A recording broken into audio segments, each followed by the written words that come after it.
Saludos nuevamente. Estamos analizando las teorías normativistas en la investigación jurídica. Hemos estudiado los métodos filológicos y los métodos consecuencialistas. Ahora lo que nos corresponde analizar es la manera o la funcionalidad de esos métodos en las investigaciones jurídicas.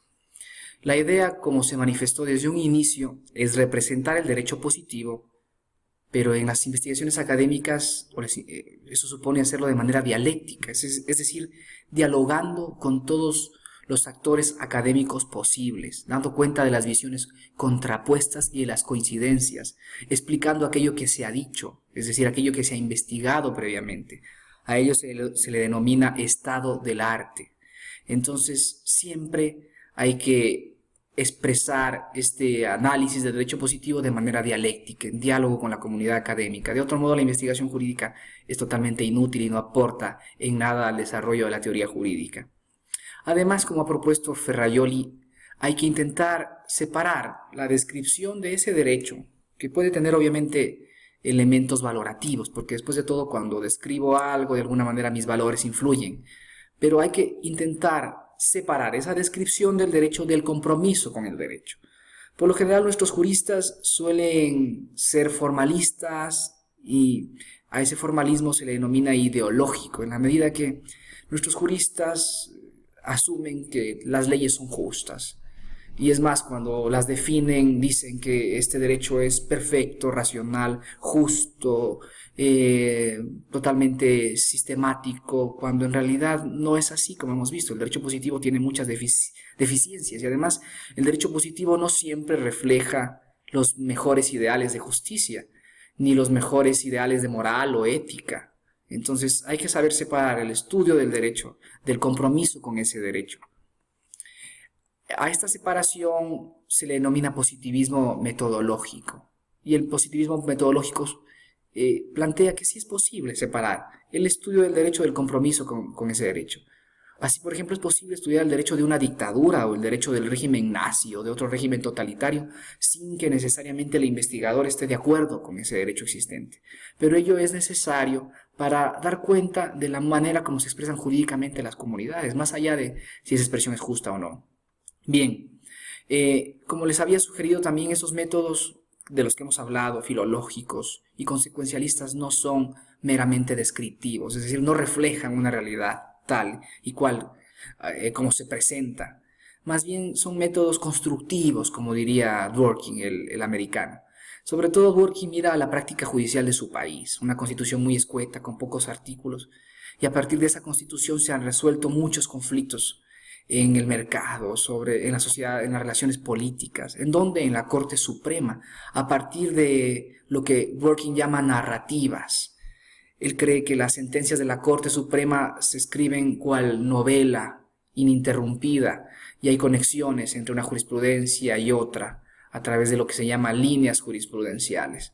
Esta jurisprudencia ha desarrollado muchos conceptos, categorías, ha resuelto muchos conflictos y lo ha hecho a partir de una constitución muy escueta. Ello quiere decir que la interpretación a ese nivel, sobre todo a nivel de las cortes constitucionales, es más constructiva que descriptiva.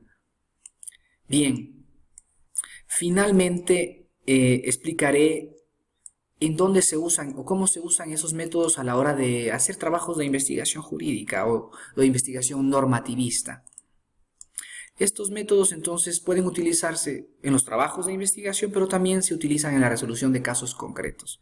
De allí que la investigación jurídica sea una asignatura que es útil no solamente para hacer un trabajo de investigación, sino que además representa una utilidad fundamental para que los juristas resuelvan mejor los casos a los que se enfrentan.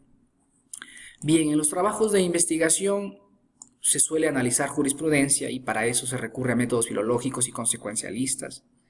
O también se puede analizar instituciones jurídicas concretas, es decir, ciertos componentes del sistema normativo. Piensen en varios artículos que regulan un mismo ámbito de acción, por ejemplo, todo lo que tiene que ver con la propiedad, con la herencia, con los derechos constitucionales, con el régimen económico, lo que se llama la constitución económica. Todo aquello refiere a instituciones jurídicas. Entonces, Estos trabajos pueden ocuparse de dichas instituciones, por ejemplo, de las obligaciones y contratos, de la seguridad social, de la educación superior, de los derechos y garantías. Pero me estoy refiriendo concretamente a las normas que regulan estos ámbitos. Bien, estos métodos también se utilizan para resolver casos concretos. En los casos concretos hay que reflexionar sobre la manera como razonan los jueces. Por lo general, las decisiones judiciales se presentan mediante silogismos. El silogismo es una estructura lógica, ¿verdad?, que supone la existencia de una premisa mayor, de una premisa menor y de una conclusión. Este silogismo permite entender el razonamiento a partir de reglas, o las decisiones judiciales a partir de reglas. Por ejemplo, un juez penal, ¿verdad?, tiene un tipo penal que prohíbe el robo. Tiene un hecho que puede subsumir en ese tipo penal, por ejemplo, un acto de robo con fuerza o violencia en las cosas o las personas. Y también tiene una conclusión, o sea, sabe que si ese hecho se subsume en la premisa mayor, que es el tipo penal, entonces deberá disponer la privación de libertad conforme a la pena establecida en el Código. De esta manera opera el silogismo, la forma de razonar judicialmente o de presentar más bien el razonamiento, porque como ustedes podrán colegir, la definición de las premisas no se define de manera deductiva, hay que darle contenido a las premisas. Si esa premisa está compuesta por una regla, la interpretación es filológica. Y si está compuesta por principios, la interpretación es más difícil. Habrá que ponderar, que elegir entre valores, definir concretamente el contenido de la premisa mayor. También sucede lo mismo con la premisa menor. Calificar los hechos no es fácil, los hechos pueden ser bastante complejos. Es más, subsumir esos hechos a la premisa mayor no necesariamente es algo necesario, es algo probable, inductivo. Y ello es así porque las normas jurídicas no precisamente logran definir con exactitud los hechos que regulan. Hay que calificar esos hechos en la práctica y tratar de subsumirlos, y muchas de las veces esos hechos son de alguna manera no indeterminados, pero sí difusos. En el texto se habla del ejemplo de una norma que prohíbe el paso de vehículos. Piense usted entonces en aquel conductor que tiene un vehículo a motor y que es tan consciente de que no puede pasar, pero también piense en aquel que tiene una bicicleta e intenta pasar. Los vehículos refieren también a las bicicletas, es algo que habría que preguntarse, y eso tiene que ver con la falta de precisión en la definición de los hechos. Lo mismo sucede, por ejemplo, con otro tipo de hechos sociales. Piense usted en el hecho que se denomina conmoción social. ¿Qué es conmoción social? O sea, ¿cuándo existe verdadera conmoción social? ¿Cuándo procede un estado de excepción en caso de conmoción social? Todo ello depende de la complejidad de los hechos y de la calificación de los mismos. Bien, entonces, el razonamiento judicial se presenta mediante silogismos, pero la definición de las premisas de derecho, de las premisas de hecho y el paso de las premisas a la conclusión no es algo mecánico, no es algo puramente deductivo. Es algo que está sujeto a la discrecionalidad propia de la interpretación jurídica, y por ello es necesario retomar los métodos de interpretación filológicos y consecuencialistas a la hora de evaluar la resolución de los jueces en un caso concreto. Frente a estas dificultades que les he mencionado, durante las últimas décadas han tenido un desarrollo espectacular las denominadas teorías de la argumentación jurídica. Son teorías que están conscientes que la lógica no basta para explicar el razonamiento judicial o para mejorar el razonamiento judicial. La lógica clásica, la lógica aristotélica, que básicamente prohíbe o exige que se respete el principio de identidad, de no contradicción, es una lógica que nos permite expresar el razonamiento de manera clara, ordenada, sistemática, coherente, pero no es una lógica que nos permita definir el contenido de las premisas. De allí que las teorías de la argumentación recojan la lógica formal, pero se enfoquen sobre todo en lo que se denomina la lógica material, es decir, lo material refiere al contenido de las decisiones, y lo importante en las teorías de la argumentación es que los jueces den buenas razones para interpretar de determinada manera la libertad de expresión, o la democracia, o los conflictos entre discursos de odio y libre mercado de ideas, etc. Es decir, dar buenas razones supone argumentar materialmente, pero interpretando de forma razonable. Y obviamente esta interpretación debe hacerse en un ámbito dialéctico, tomando en cuenta las posturas de las partes en conflicto y dialogando con estas en aras de que la decisión sea convincente. Es más fácil convencer a un auditorio cuando tomo en cuenta las opiniones de todos y las expongo de manera dialéctica como lo hicieran los griegos de manera temprana.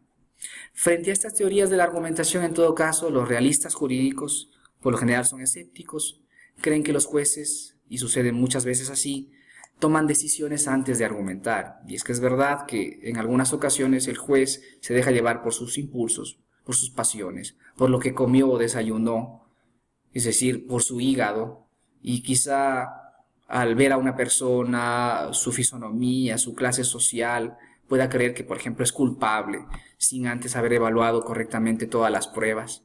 Es más, llega a veces a esa conclusión y luego trata de explicarla de manera silogística o a través de argumentos que parecen correctos, pero que quizás solo sirven para encubrir la arbitrariedad. Entonces, los realistas jurídicos hasta cierto punto tienen razón y lo ideal sería que los jueces se esfuercen por motivar, por argumentar con claridad, de tal manera que no se los culpe de arbitrariedad, algo que es quizá muy propio de nuestros sistemas jurídicos, sobre todo en América Latina.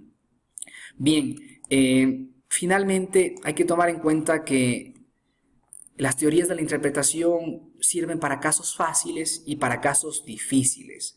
Los casos fáciles se presentan a menudo en el sistema jurídico, tienen que ver con tradiciones del derecho consolidadas y basadas en reglas como el derecho civil, pero hay otros casos cuyas premisas normativas no son fácilmente determinables, sobre todo cuando se trata de casos de derecho constitucional o de derechos humanos.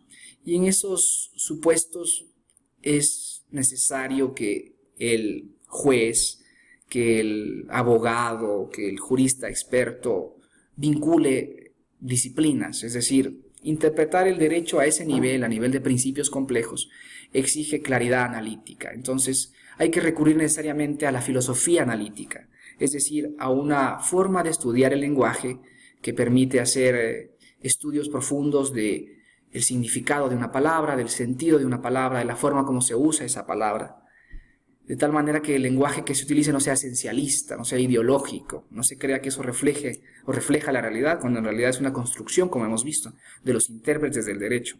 De allí la importancia de la filosofía analítica en casos difíciles, y también la importancia de la teoría crítica en ciertos casos difíciles. Hay casos, sobre todo en América Latina, en los que se han visto confrontados intereses económicos, políticos, piénsese en los conflictos entre movimientos sociales y partidos políticos, autoritarios o elitistas. Y en esos casos a veces los jueces tienen que interpretar normas de la Constitución que son progresistas, pero que refieren a la economía política. Por ejemplo, normas que tienen que ver con la forma de desarrollo que debe privilegiar un país, o normas que tienen que ver con aquello que debe promover en el ámbito democrático un país, por ejemplo, la democracia participativa versus la democracia delegativa, y en esos casos es necesario recurrir a la teoría crítica, teoría propia de la sociología, en ocasiones de los estudios políticos. Finalmente, podemos concluir entonces que los métodos normativistas son importantes, ¿verdad?, para explicar y criticar el derecho positivo, que ese derecho es imperfecto, que hay dos tradiciones que se han desarrollado para interpretar el derecho, tradiciones filológicas y consecuencialistas, y que hoy en día el derecho nos presenta retos que exigen entender esas dos tradiciones, esas dos formas de interpretar el derecho, en aras de realizar mejores investigaciones jurídicas y de resolver también de manera más razonable casos concretos. Dicho esto, hemos terminado el análisis de las teorías normativistas y en el próximo video hablaré de la metodología de una investigación normativista. Muchas gracias.